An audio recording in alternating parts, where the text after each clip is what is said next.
Gongs, And draw the breath in, exhale. group meditation, smartphone apps, Gently close the eyes. or even organic dance. Ah!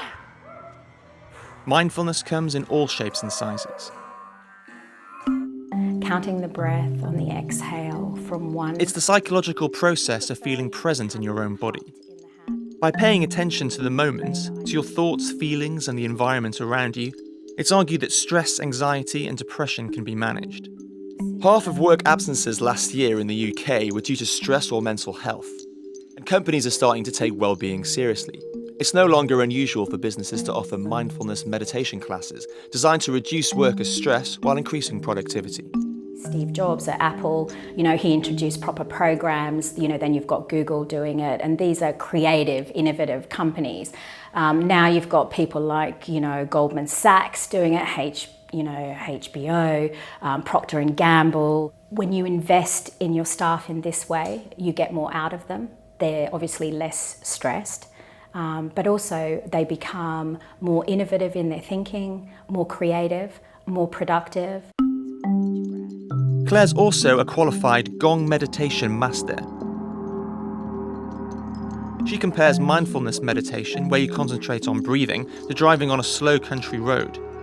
But Gong meditation is more like hurtling down a motorway. The destination is the same, but you get there much more quickly. So I take up an invitation to visit her home studio for a Gong bath.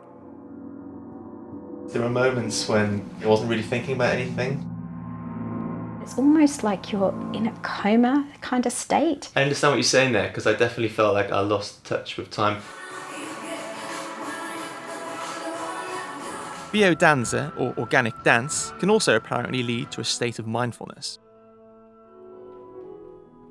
You become mindful of not just yourself, but your relationship to others, your relationship to the cosmos, and beyond that.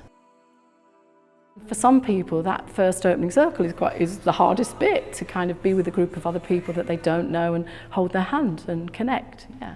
Great, there's hand-holding as well. There's hand-holding as well, yes. So we're really going to push you through your comfort zone here.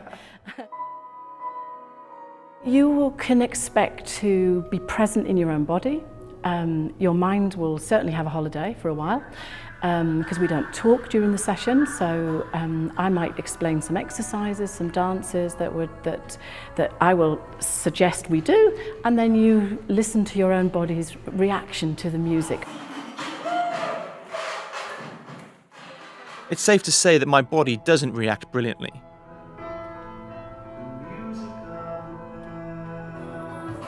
And the head, remembering that it can be loose. My movements are particularly stiff when Sue instructs us to form a circle and collectively reach deep into the well of desire. Dancing with a group of complete strangers is a disarmingly intimate experience. Sue instructs us to shake hands or embrace as we look deeply into each other's eyes. I struggle with this, but I'm struck by how welcoming and sincere everyone seems to be. And there's a fleeting moment where I somehow manage to forget about how ridiculous I must look. Its roots lie in Buddhism, but mindfulness is increasingly popular in the West. In the US alone, the meditation market is estimated to be worth over $1 billion, and it's forecast to rise to over $2 billion by 2022. So make sure that you're sitting comfortably. And these days, you don't even have to put down your smartphone to do it. Take a moment to imagine a bright blue sky stretching off into the distance. Feels pretty good, right? Ready? Just gently close the eyes. Headspace is one of several well-being apps on the market. It says that it offers guided meditation to 54 million users across 190 countries. Managing anxiety, letting go of stress, putting down our phones. So there's a meditation about putting down your phone, which is available on your phone. Okay, so maybe there are just a few clouds. Mindfulness delivered via a mobile device that provides a constant source of distraction sounds like a contradiction, but Headspace argues otherwise.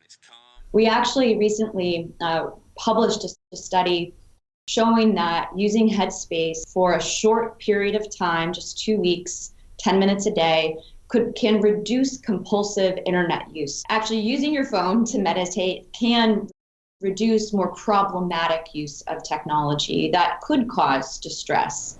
Allowing the body to unwind.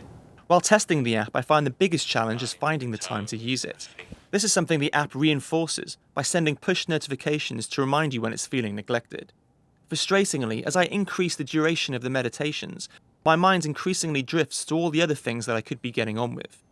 The way that we live our lives is overstimulating. There always has been stress, but it seems we can't escape it as easily now. And our minds just don't have the opportunity to rest. Feeling overwhelmed, burnt out, losing your temper, flustered. I think it's fair to say I feel most of those things on any given day. It's increasingly an acute crisis that needs innovative solutions. Some critics argue that mindfulness has been commodified, oversold, and that people with mental health struggles are being exploited for commercial gain. In his book, Mindfulness, Ronald Purser contends that mindfulness has become a new capitalist spirituality. The research has been showing that there are adverse effects such as fear and anxiety and panic. Nobody's asking why there's so much stress, for example, in corporate cultures. When you're told to sit in a corner and watch your breath instead of collaborating and organizing with your coworkers to maybe ask some difficult questions about what's going on in the workplace. So, I take issue with the pacification function of corporate mindfulness for sure. After spending a couple of weeks trying out different programs, it's clear to me that what works for one person won't necessarily work for another. And it isn't as simple as just closing your eyes and trying out a breathing technique. It might not happen straight away, and finding the time to fit it into a busy schedule isn't easy. It turns out that mindfulness can be hard work.